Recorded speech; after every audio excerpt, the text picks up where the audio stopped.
Hey, you're listening to Not the Girl Next Door show, and I have with me today Sons of Cain. How are you guys? All right. I'm good. Could you guys introduce yourselves? Tell us a little bit about the band. All right. I'm Jess. I'm the vocalist. I'm Ross. I play drums and try to help people come up with ideas. Yes. He's like one of our secret weapons. Secret weapons? Secret weapons. He's I don't know how much secret it really and then he is, whips out his guitar skills when we get stuck in a spot. There you go. Multi-talented. So yeah, I guess you could say that.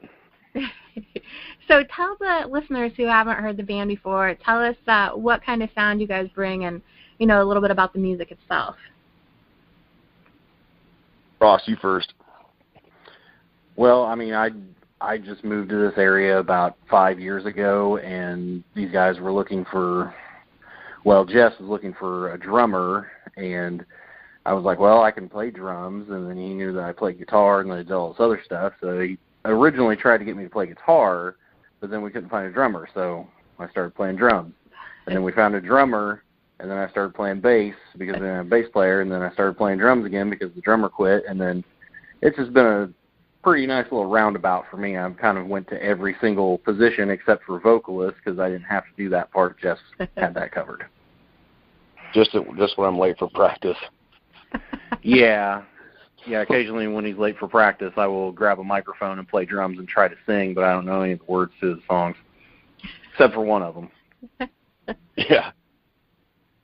Ross actually wrote one of the songs that we did was something that we adapted from his solo work prior to meeting him, and first time I heard it, I was hooked. It's called Nomad. It's on our CD, but it just had a lot of balls, and I was like, dude, if we're gonna have a band, we should, like, if it's okay with you, we should, like, totally play that song with a full band, and it's a lot of fun. So I mean, it was definitely worth keeping. That's why Ross is a secret weapon. He brings stuff to the table that we don't even see it coming. He's got like old lady Rubbermaid totes just full of secret weapons for us to use. Wow. They're stacked up in my attic. Do you have like superhero like capes and stew in there? Or? No, it's mostly like Halloween and Christmas decorations. That's just what he puts in there to layer and hide it. Yeah. Yeah, but yeah, we like, Ross said he had moved here within like 5 years ago and stuff, but there's our lead guitar player, Levi, and our rhythm guitar player, goes by Duke. We were in a band previously, and that band came to an end, and I'm really comfortable with those guys, and like I guess from being in the other band with them for 5 years, I kind of knew what to expect out of them as far as writing went, and they're fun dudes to work with. I mean, if it's comfortable, it's comfortable. And if we'd already accomplished the making fun music together before, we could damn sure do it again. So, and then our other secret weapon, who is really the wild card here, is our bassist, Willie. And that MF he can play the hell out of a bass. And like I said, been in bands before, but like the minute he started, familiarizing with himself with what we were working with and everything, and then added his spin to it, holy shit, man. Like my balls hit my throat and then dropped again. It was great. I mean, it was just awesome. And he's got such a good, personality and a good mentality and everything. It's really fun to work with him. He was definitely a huge plus to the band for sure. He slaps the bass like he owes it money. Oh, man. Or it owes him money. It owes him money. They owe each other money. It's a symbiotic relationship. He probably owes money to that bass, I would assume. So and then go ahead. No, go ahead. Oh no, the band that the other three of us were in previously was a lot more I guess death metal-y, but we just always called it metal. I mean, none of us really adhere to that whole subgenre stuff. I mean, if it's metal, it's metal. If it's rock, it's rock. If it's not, then, whatever it is, it is. But anyway, right. That was a lot more aggressive vocals, and this go around, I didn't want to have to do that all the time anymore. I wanted to be able to, try to expand myself as a musician and do more singing, because I love to sing. I mean, I do it all the time in the car and stuff like that, but I never had a chance or an opportunity to try to apply it to music until this go around, and everybody's, I guess, was on the same page. We wanted to make good music that was heavy, but sometimes we just wanted it to be heavy in a different way. Right. And not just balls to the wall. I'm mad at everybody right now stuff. I mean, some of it is. Virus is pissed the whole way through pretty much, but it's just we tried to sprinkle it in there, like enough, but not too much. Because it's, we already did that. We've all already done that kind of stuff. It was time for something new. There's a time to be angry, and then sometimes we want them to sing pretty for the kids. Of course, yeah. Of course. Or just have a good time. That's something I never really experienced before in this band was, well, okay, I can't say that because whenever I was in like high school, we were in a fun little band trying to be famous and shit. And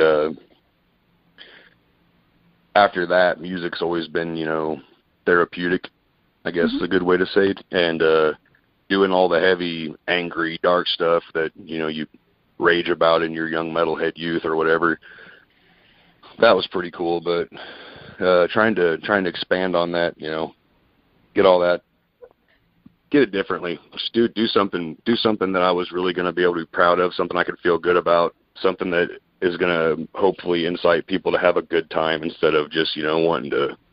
There's nothing wrong with a pit, man. Shove and have a good time, but sometimes it's a good time to just bob your head, or just jump along or something like that. And it's pretty fun seeing music from that angle instead of it just being me trying to make everybody else as mad as I am at that certain point in time in the evening. Right. Because I used to be pretty decent at that too, but I just didn't want to do it anymore. Having a kid. I really have. I mean, I never was like crazy wild or nothing like that. I've always been pretty well kept to myself unless I got trashed or drunk real bad or something. But, getting older, want to do stuff that's fun, stuff to remember. Having a kid changed a lot of that stuff for me. Whenever my son came around, I realized that I'd played in that other band for 5 years. We'd never gotten around to making a recording, even though we had a decent amount of songs. We should have had, an album and an EP by that time, and we didn't.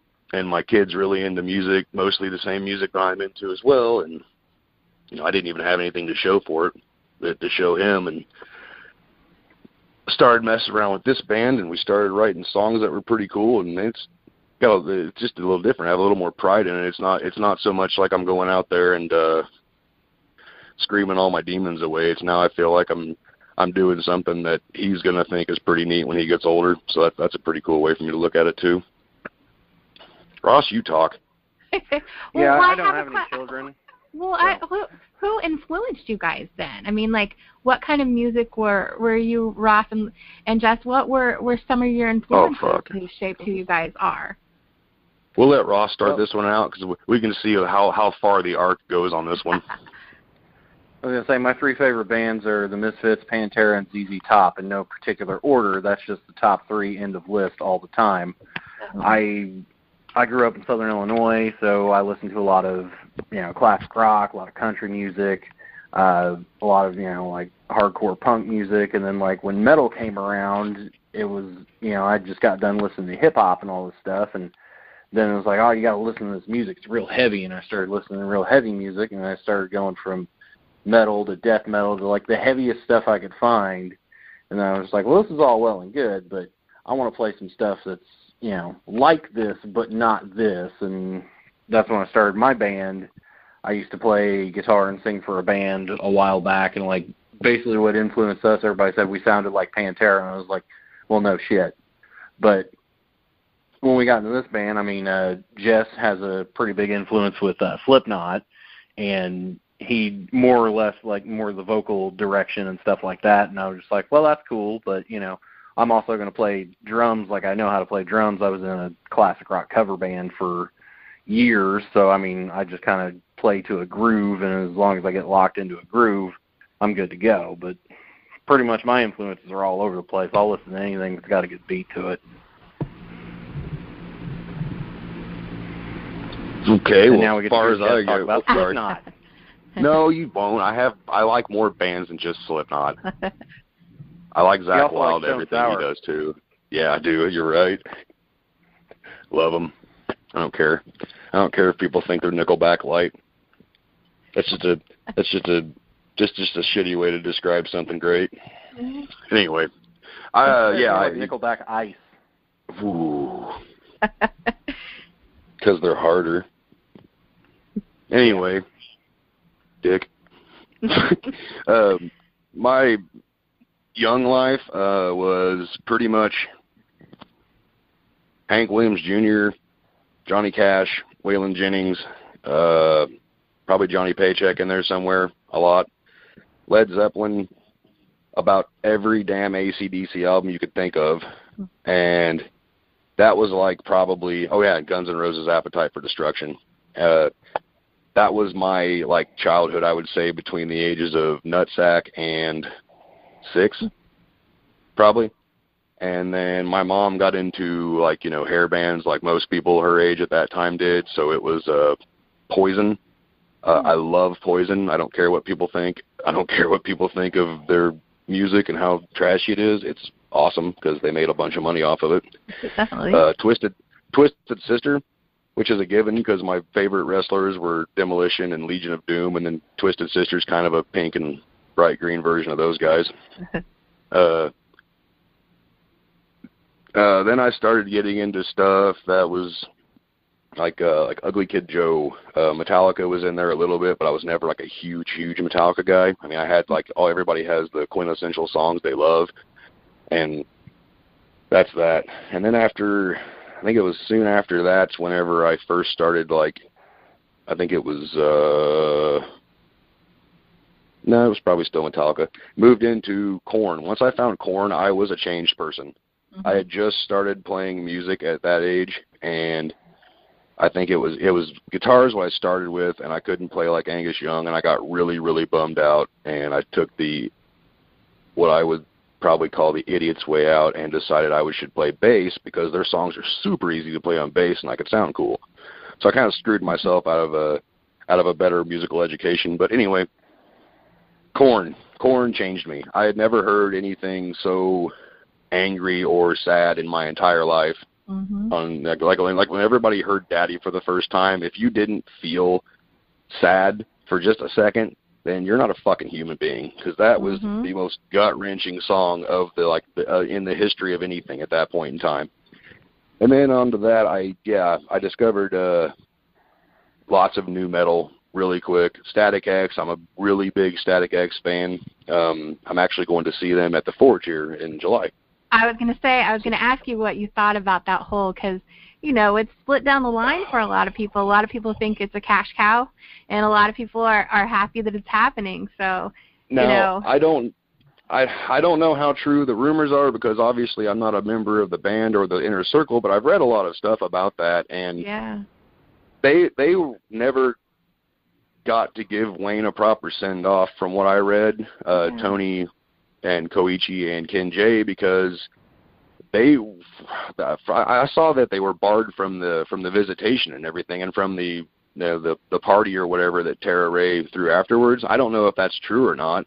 I just know that's, you know, what I saw, and then I also saw that they just flat out didn't come or didn't care, didn't contact anybody. But, you know, I never got to see Static X when Wayne was alive, which sucks. I should have. I had plenty of opportunities. I never got around to doing it. So, you know, I'll be damned if I'm not going to try to see this. I mean, from what I've heard, the vocalist sounds really good. It's not Wayne, but it's a good tribute. I don't think it's tacky that they're using the mask to try to portray it as a, you know, mock-up of Wayne. I think it's probably, I think personally, I think it's probably some kind of like an artistic expression on their part. And I think Wayne probably would have dug that because he's a pretty artistic person. Right. His family signed off on it. I didn't know if you knew that. On what? On using the mask? On using the mask, yeah. Oh, that's awesome. I'm glad they asked for permission. That sounds even better if you put it that way. I mean, that makes it sound to me like it's more of a cash grab and honestly more of a, you know, a tribute to somebody. Because, man, it hasn't happened to me a lot, but it has happened, and it has happened to people I know. Sometimes whenever you have a grudge and stuff, and then, like, you know, that person dies, and then you, like, ultimately realize, fuck, man, we probably didn't have to feud for, like, 5 years. We probably could have just said our sorries and been friends again. And then, you know, those guys never got the opportunity because, you know, as he got into it, and he was bigger into drugs and everything, and then sobered up, and then back into drugs. I mean, you can't predict these types of things, obviously. But I'm getting off. This is why Ross is here. He's not stopping me. But no, I asked the question. Go ahead. Whenever Slipknot come out, my friend showed up. His buddy just went to Ozfest that first year they were on, and he came back, and it was in my homeroom class. I remember it like it was yesterday. He put in the CD in the computer in my homeroom, and the teacher the whole time was like, "You guys can't do that." You know, we're like, "Okay." So I progressively, slowly turned it up until she started to notice, and it was just the intro. You know, the whole thing I think is sick. And then that first song hit, and holy fucking shit, man! Like, I was like a born-again person. I had never, ever heard anything so fucking angry in my entire life. Like, it was like, you know, hearing Korn and stuff the first time, too. And Jesus Christ, man, I was hooked. And she was yelling. I ended up at the principal's office that day. You know, but when I finally was able to listen to the album all the way through, start to finish, like, I just kind of, that was pretty much where it snapped for me. That's like, man, I got to do something like that. I got to play in a band. Playing at home along with the stereo is fun, but I got to find a band, and I got to do it quick. And so, like, that's just kind of where me as a musician started. And then, you know, since then, I've, you know, like Ross said, Stone Sour, Pantera, Corrosion Conformity, I really like them. Clutch, I'm a huge Clutch fan. Like, I heard them in 2013 for the second time. The first time I heard him, I wasn't really a fan. I was younger and still like really into nu metal and all that stuff, so Clutch didn't really appeal to me. But then I heard him again in 2013, and man, like, I thought that was great too. I ended up going and seeing him like 4 times, and a lot of fun. So see, they kind of flipped the switch for me, because when they first came out, and like Spacegrass, I like that, but then like the stuff they do now, I'm not. You know, I'm kind of the complete opposite. It's okay, but it's not what they were doing. Yeah. There's a little bit of a different sound from when they first began. Yes, yeah, I think their latest one, The Book of Bad Decisions, I've only listened to that once through, and that's actually saying a lot for me as far as Clutch CDs go, because the first time I heard Earth Rocker, I thought it was really good, and then Psychic Warfare came out, and I thought that was good. And Blast Tyrant's probably one of my top 5 favorite albums, just because of Subtle Hustle and Mob Goes Wild. But like, yeah, I'm more of a fan I know of there's stuff. A lot of people. Huh? I'm more of a fan of the older stuff. Me too. I enjoyed it before they became a full-blown blues band. Yeah. I really like Neil Fallon's voice nowadays.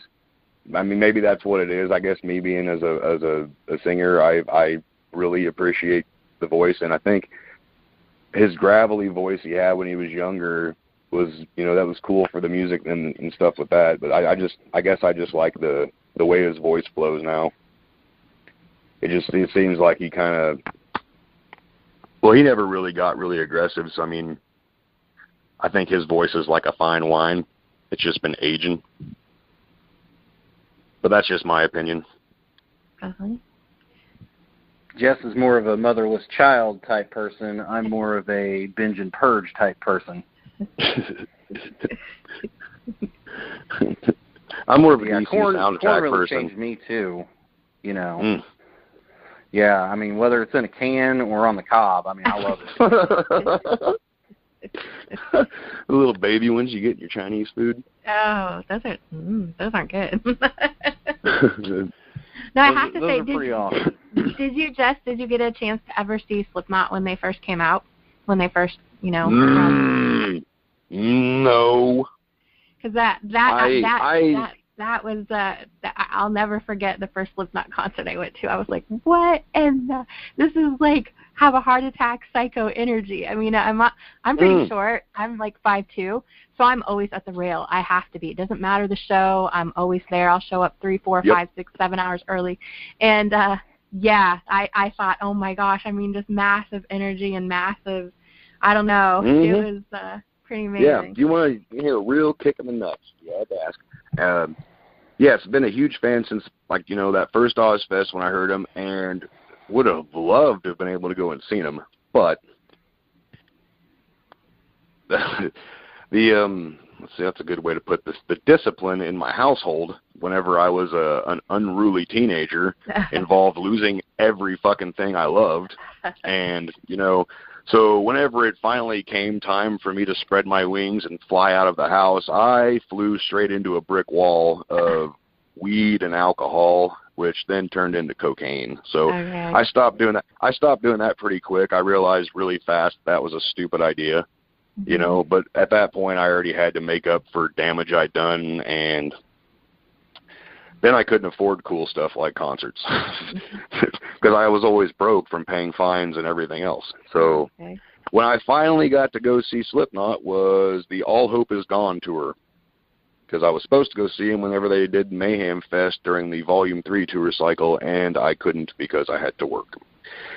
So I finally got to go see them twice for the All Hope Is Gone tour, and that was great. And so I got to see them as a full band.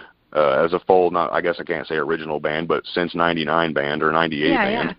Yeah. And it was before Joey got kicked or exited, and it was before Paul passed. So that was great. I actually got a guitar pick from Paul whenever they were throwing everything out, because both of those shows I was right at the rail.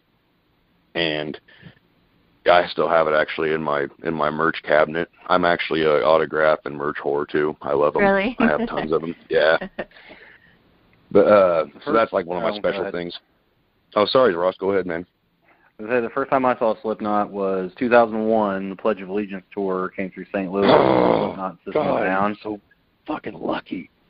It was right after Iowa came out. That was nice. Only my favorite album of all time. You know, I would have kissed every ass in the way of me to get to see that show. I mean, I would have been there. That would have been great. But that's another poopy story. Got grounded right before they were playing with Mudvayne, and whenever V-Shaped Mind was still a band. They were playing in Peoria, and like right before the show, I got grounded for having an F on my report card. That's when I went. Fortunately for me, I was not an unruly teenager. I was not either, and I was a little bit older. I was right out of high school. So, but yeah, I have been to so many concerts since I was 17. The first concert I went to was Pantera and Type O Negative, and oh God, in Danville. That's a double whammy. But long story short, I have never in my life.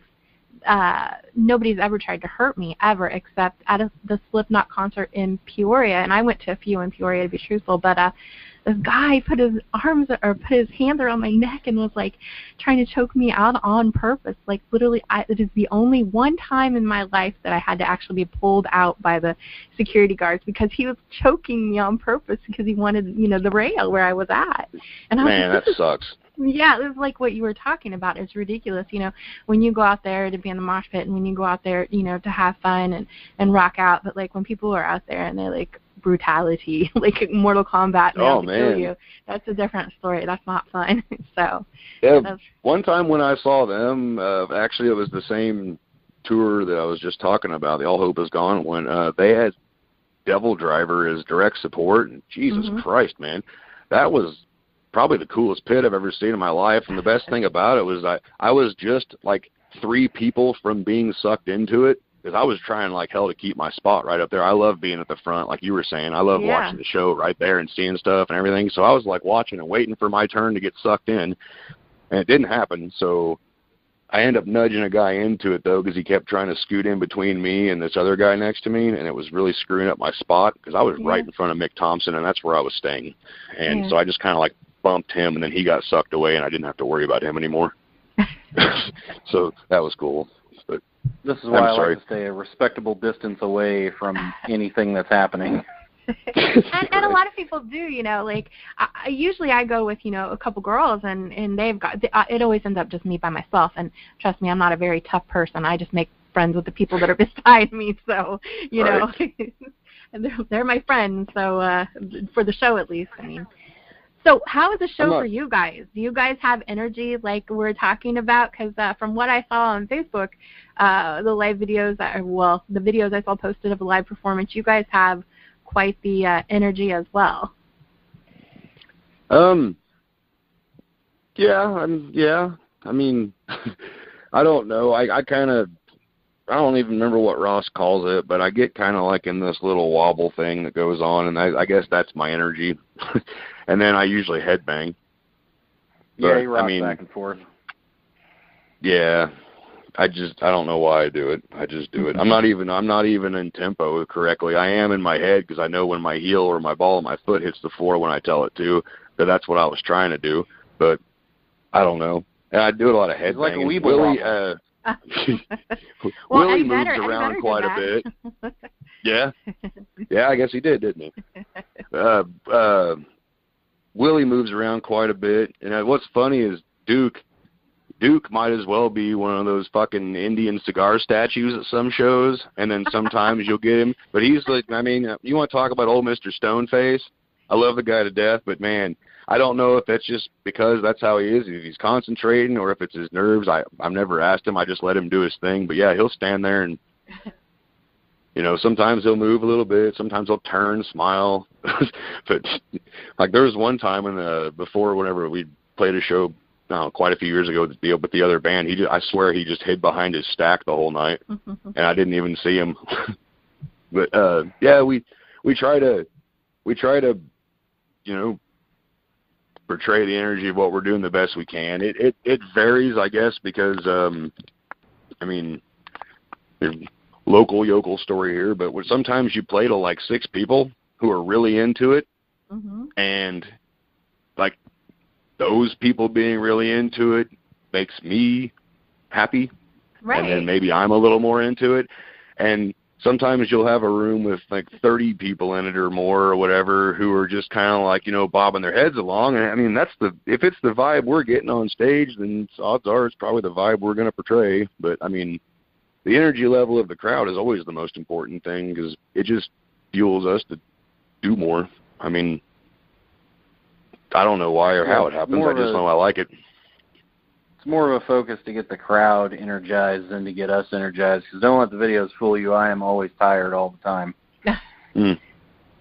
Depending on if Willie has drank a Red Bull or shot 5-hour energy before we started playing, that usually affects my energy level because I have to make sure that he doesn't fall over my drum set or stand in front of me the entire night. So do you guys have any crazy fan stories or crazy band stories that has happened while you guys have performed live? Well, we got a guy that's not necessarily a fan, but because of bands we play with, he keeps showing up to all of our shows. Well, I think he's a fan, right? Oh, man. I swear to God, the dude hates me. This is probably the coldest stare I've ever seen. Like I don't think he's mean mugging you guys, or he's just trying to be like hardcore. It could just be how his face looks too. I don't know. He's just him, and he's just him. I am not getting into that on this. We're just glad that people come out. Tell her about Grady. Who? Grady? Yeah. Oh fuck, man! Oh, Grady. Grady's my favorite fan ever. I don't know if are you talking about the foot thing? Well, I mean, any story with him is usually pretty entertaining. Okay, we played Oh, I know which one you mean. Okay. No, we played this show up in Sullivan, Illinois, at a venue that, previous band had played, so we were able to, they were able to let us come in and play too, and this guy, he used to come to all the old shows, and he's like probably 5'5", maybe, and his hair was at that point in time clear down to his ass, and he would headbang like a son of a bitch. I mean, I'm talking whipping everywhere, full body jerks, into it, grabbing people, dragging them in there with him, so they had to enjoy it too. He was like the best hype man we never had. And so, like, when he found out that, we were doing some more music together, he was pumped. And so he started, he came to shows, and then this one night, we were playing at Sullivan, and I couldn't believe that he wasn't there. Like, I thought something was wrong. I was trying to message him and stuff on Facebook to ask if he was dead or something. And he had messaged me on somebody else's account, but due to my settings, it was in, like, the message request thing or something, and I didn't see it right away. And then here he comes hobbling up the road, like, limping like a son of a bitch. I'm like, dude, what the fuck happened to you? He's like, his foot's all sideways. He walked up there with a broken fucking foot to watch us play. Aww.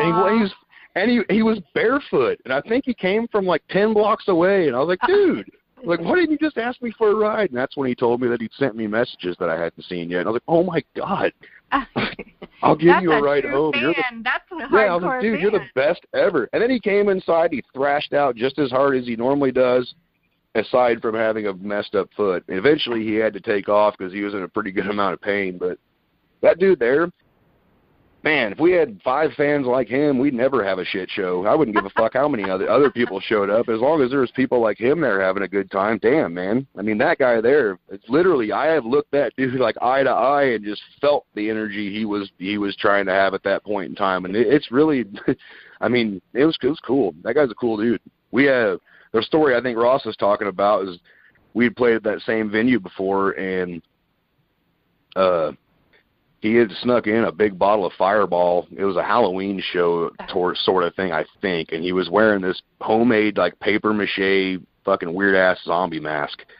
And so he had this big-ass bottle of Fireball, and he was taking swigs and passing it around everybody, and they knew he had it, but they weren't kicking him out. I mean, he's great. He comes there. He's a good dude. And right. So he drank all of it and got way too fucking drunk and was, causing way too many problems. People were getting mad and irritated because he was trying to make them headbang and they didn't want to headbang. And some woman punched him. Oh my gosh. Another guy straight up, like Bill Goldberg, speared him.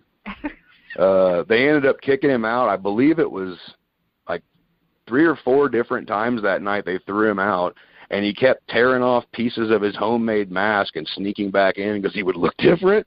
Oh my God! I don't know if people just didn't catch on or if they just weren't paying attention. But by the last time we were getting ready to play the song that was his favorite one that we do, which actually this band ended up adapting it. It's called West Harrison. When we started playing that one, he was outside, upset as shit, crying because they wouldn't let him back in. And so I was like, dude, just let him in. Just make him stand right there. So they stood over there and had somebody with him so he couldn't get too wild. And he got to see the song. But yeah, that dude there is awesome. I hope he shows up to every single show we ever play that's near him. That is quite the fan. Now, you guys, we talked a little bit about this before we started the conversation with the interview.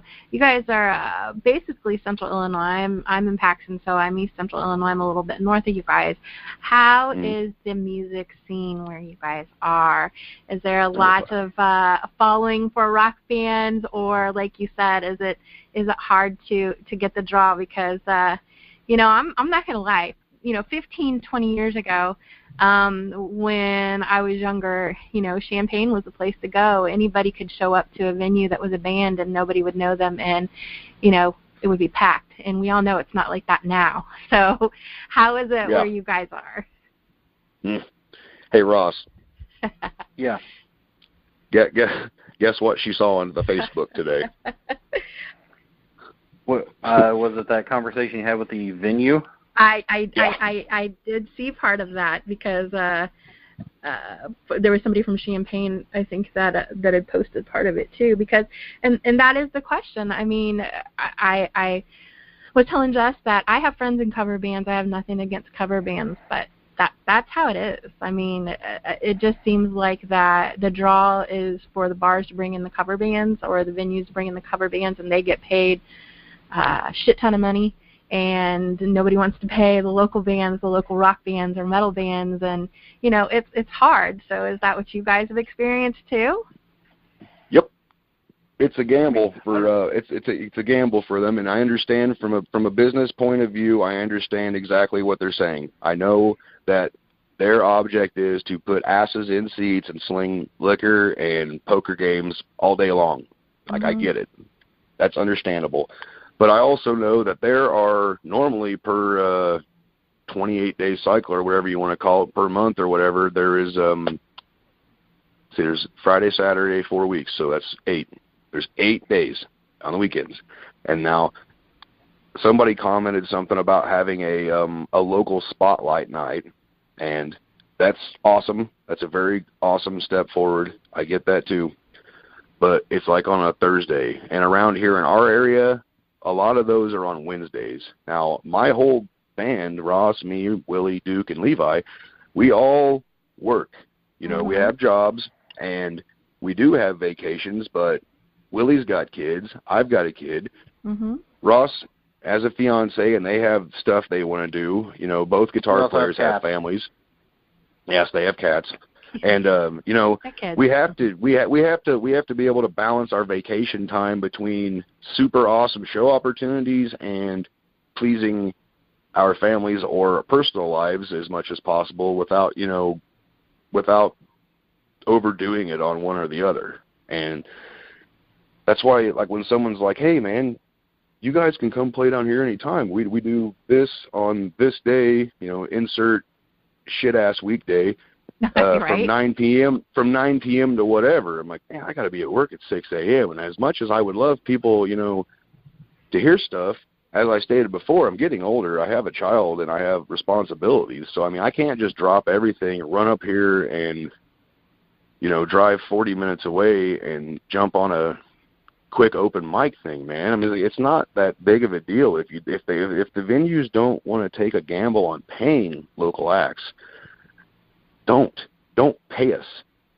Let us come and fucking prove our worth or not prove our worth. If we come there and we do something and you don't like the outcome, you're not obligated to ever have us back again. You know?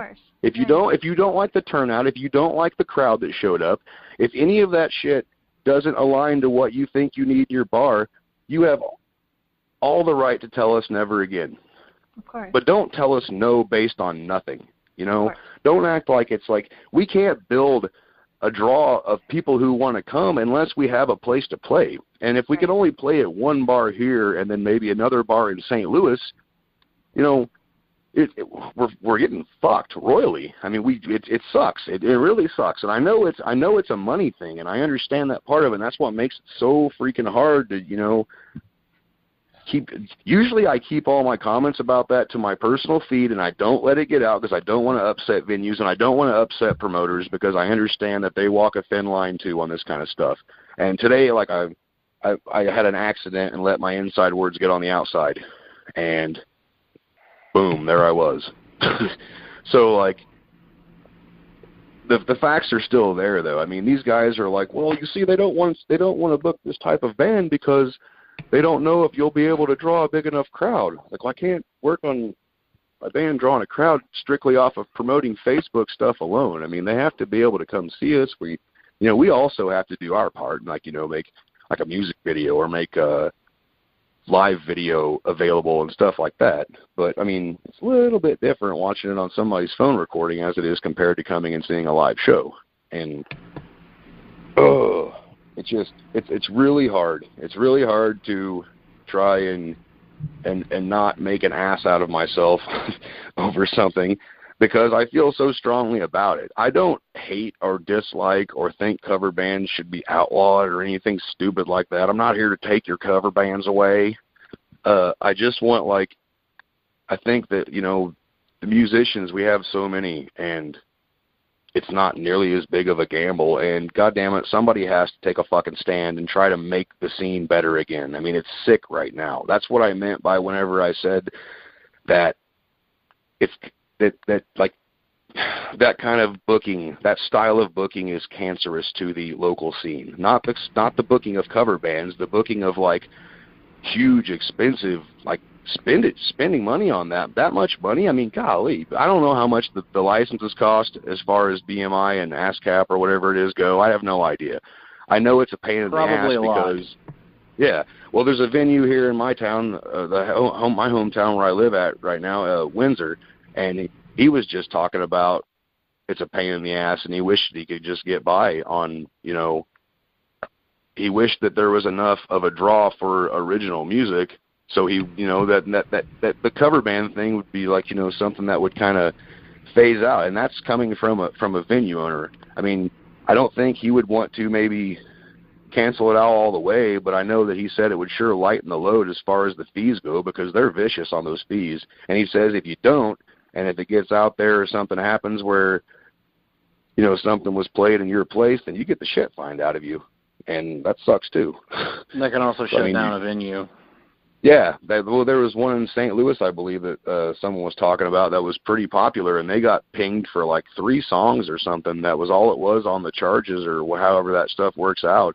And slowly but surely, I think it ended up they ended up closing their doors. And I think somebody was just talking about one up by Chicago that had something similar happen too. And it sucks, man. I mean, and there's a really easy remedy for that. I think a part of it too, and me and a couple of other people from Rock Rage, we threw, because like you said, we were trying to get rock music back here.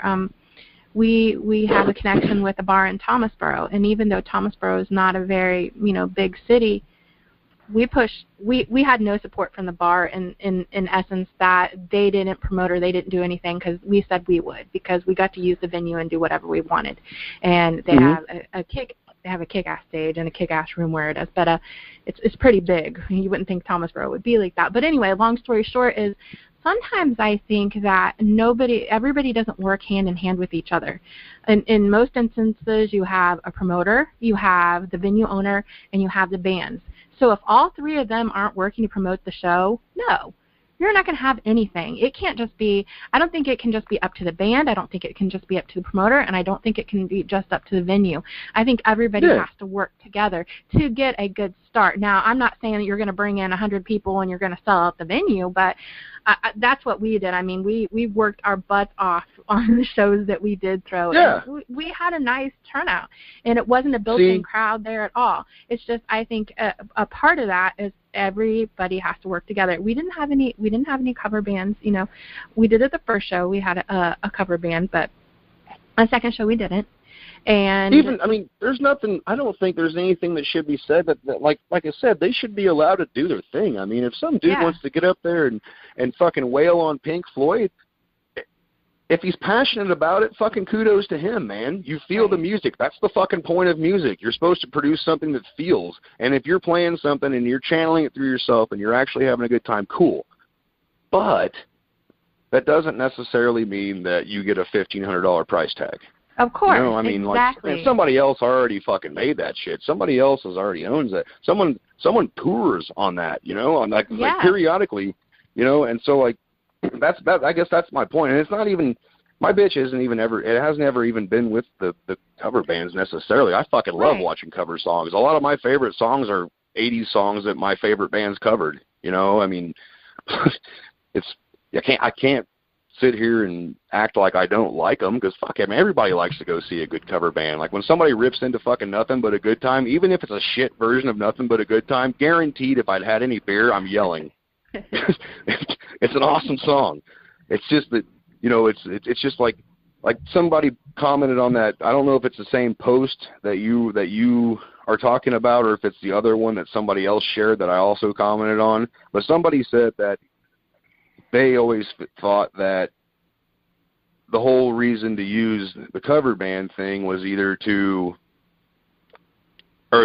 because the venue or the promoter were lazy. And I don't agree with that. I think it's a safe bet, but I don't think it's lazy, because now with social media, sharing your show is a click of a button. You don't have to walk around town and staple up flyers. If you do, bonus points, but not many people do stuff like that. So, I mean, that's a little bit different. Now, do they share it as hard as a person who a band works with as a promoter? No, they don't. Because the promoter will do lots of cool stuff, which is actually kind of cool, because a real good friend of mine and I, we kind of started what we are calling a promotional company.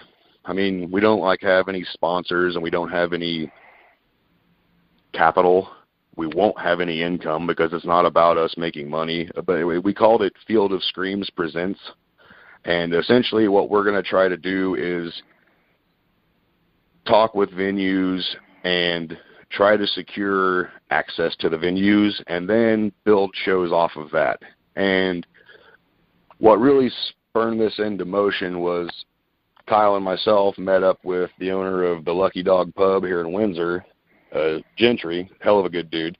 And he likes heavy music, but he's a bar owner with an outdoor stage, and last time he had heavy music up there, which was us and our buddies in Gray's Divide and my friend Kyle's band Syraxis, they had a town meeting right after that to discuss loud music. Because Gray's Divide is, they're a force to be reckoned with, and they are extremely heavy live and loud live. It's always a really fun time playing and watching them. But anyway, so he got with us, and he wanted to. So I thought what it was is he wanted to set up a show and bring us back, and bring basically the same bands that we had before at the last one back. But we were going to have to be done with the loud music earlier this time instead of 12:45 in the morning. Night. I mean, we had to be done with the loud music by 11 per the new town rules, which is fine. We want to make the town happy too, because we want them to allow us to play. So. And bedtime by the end of the meeting, we had a show for May, June, July, and he wants to do basically like an 11-hour festival type deal in August. So what had been just a bunch of 1 o'clock in the morning Facebook chatter between me and Kyle turned into a pretty serious idea really quick. Nice. So now we're trying to help any way we can build a scene. If we can't find a venue or we can't book a venue, we can steer people in the right direction, and that's just kind of what it's about. We're all trying to scratch each other's backs, trade shows, share shows, try to get everybody paid the best we can. Gentry made us a hell of a generous offer.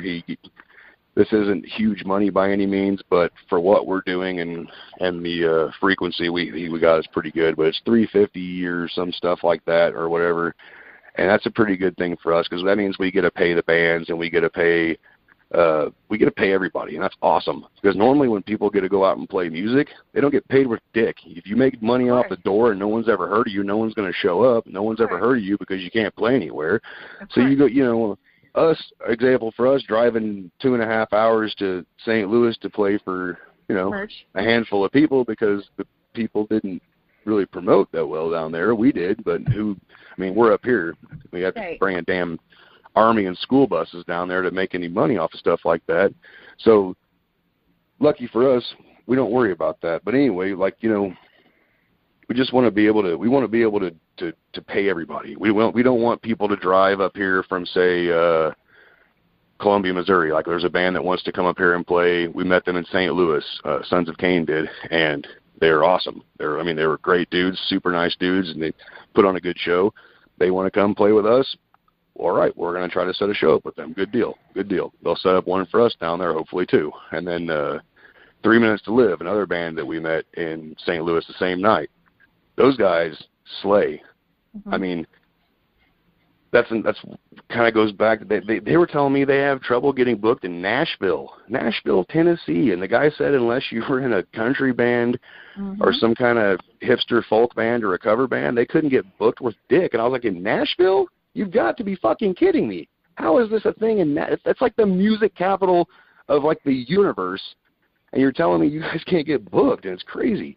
They drove to Atlanta twice to play shows. I was like, my God, that's so far and you guys are so awesome. Like, there's very few bands that as soon as I hear their music, I'm hooked. Korn, Slipknot, Static X, Pantera. Those bands were already huge. I heard these guys, and I didn't listen to my band's CD for 2 fucking weeks. It was just so cool. And they were really nice dudes too, and they were willing to drive 4 hours and 40 minutes up here to play a show. So we have them booked in July, and I'm really excited for that. But it's stuff like that, man. These guys are getting paid to drive though, and that's the best part because I don't know if they got paid to go to Atlanta or not, because I didn't ask him any details. It's kind of a dick move, I assume, but I know they're getting paid to come here. Right. And I know what we made in St. Louis, so... Oh, I completely understand. I mean, I know I've been told there's promoters in St. Louis that won't touch you unless you have X amount of followers on Facebook. And to me, that's shit because, you know, there's hundreds of bands that I like that their Facebook hasn't built up a following to the number that this, you know, promoter wants. And stuff like that's crazy to me. And I understand. I mean, I've been to concerts where, you know, the younger kids, and I'm going to call them kids because, you know, I'm talking early 20s here, you know, they'll be like, oh, I heard a conversation of multiple kids who had at different shows that were like, oh, well, I don't follow them. They only have 2,000 Facebook followers. I follow blah, blah, blah. They have 10. And that's just crazy to me. You know, and it's just insane. But what shows do you guys have coming up? Plug yourself. That's what I want right now. I want you to plug the band and plug the shows you have coming up. Tell us where we can find your merch or your music. Plug the band. All right. Well, we have a show. We have a show May 4th, but this isn't going to air until Tuesday. Then it's already over by then. So that's kind of no one gives a shit. But we do have another one May 18th. That's in Windsor, Illinois, at the Lucky Dog Pub. Got awesome food, outdoor venue. Just pretty cool place. There's going to be Syraxis opening, followed by us and Sons of Cain, and then Degrade the Signal. Have you ever heard of them? Yeah, I actually have. They're like Danville area. Yes, they're up in Danville, Kankakee area, I believe is where Jake's from. But those guys have been on a couple-year hiatus, and they're making a return to the stage, and that's going to be, I think that, don't quote me on that, I think that's their first show back from their hiatus. And then Gray's Divide will be the headliner of that night. Those guys are great. It'll be a really good time. So last time we played there was a really good time too, and we're hoping for just as much energy and everything else because it was a pretty decent turnout for as quickly as it went together last time. And we've had a lot more time in on this one playing wise, and since Kyle and I did the Field of Screams thing, it's got a more smooth and refined promotion. We got a promotion video on our Facebook page. You can check it out.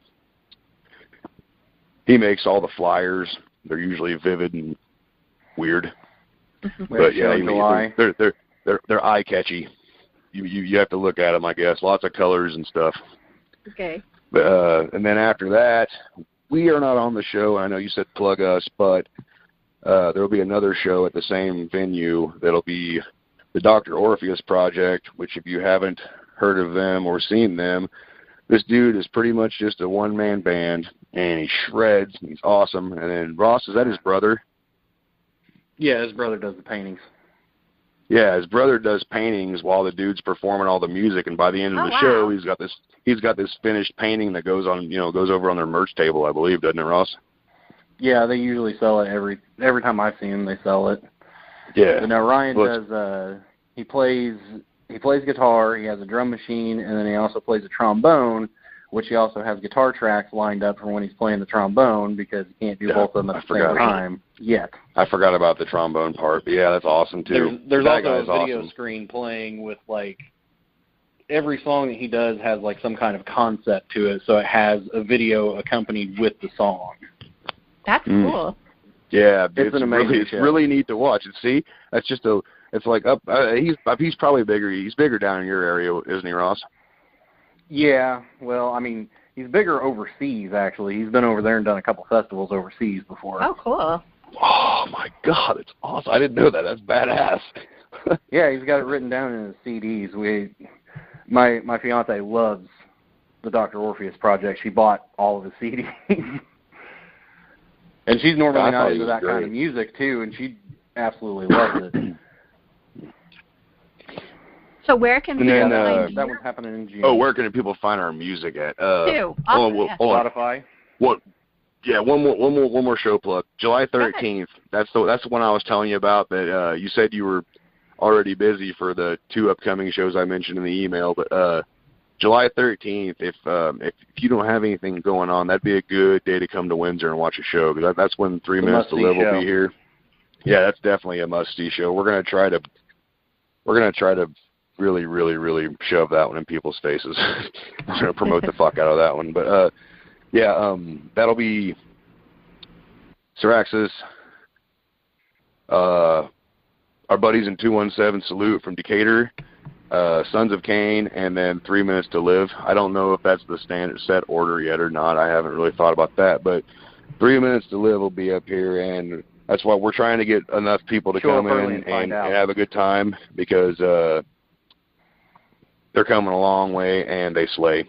Yeah. I mean, I don't know if you ever listened to those guys? Yeah. We play them on record. Yeah. Oh God, Strike the Shepherd is such a good album, like start to finish. Sorry, now in order to find our music, you can go to our Facebook page, and there is a link to our Bandcamp page on there. And if you don't want to do that, it's sonsofcainmusic.bandcamp.com. We're also available on Spotify. We're on YouTube. You can look for Sons of Cain. YouTube, iTunes, Apple Music, Google Play. Yeah. You can buy our album on Amazon. Ross over here got us all set up with all that stuff. See? Telling you, secret weapon. I do what I can. Secret weapon. No, I wanted to interject earlier when you were talking about the venues and stuff, because, I mean, I've come from a lot of bands. The best shows that I've played have been in, like, basements or, like, places that we've rented out. The problem is not so much the venues not listening. It's the people that want to see the music. If they want to see the music, they'll come and find the music. The problem is that they can't go to that location because the venue doesn't care enough to put original bands in the venues. But if the people speak up, like you do with your radio show, you know, you play all the local acts and everything, and people that are around that want to hear music, if they actually make their voice heard to these venues, that can change a lot of things. And I know that Jess and Kyle are trying to do that with their promotions as well. Yes, that's all we want. It's not about some kind of personal glory, man. It's just I'm sick and fucking tired of having to, you know. We gotta have more. We have to have more. Somebody has to replenish. We got music. We want to play it for people. Yeah, we don't. Like I said, it's not about making. Fuck, man. We all got 9-to-5 jobs for making money. That's what those are for. Those are for paying bills. This isn't my livelihood. This is something This is an art form. It's not like I'm trying to get out there and, you know, pay my rent and keep a roof over my baby's head or nothing. It's not like that. It's just, man, we got something we want to show you, and we don't expect you to spend an arm and a leg for us to show it to you. That's like giving somebody a fucking present and then handing them a bill for it when you're done.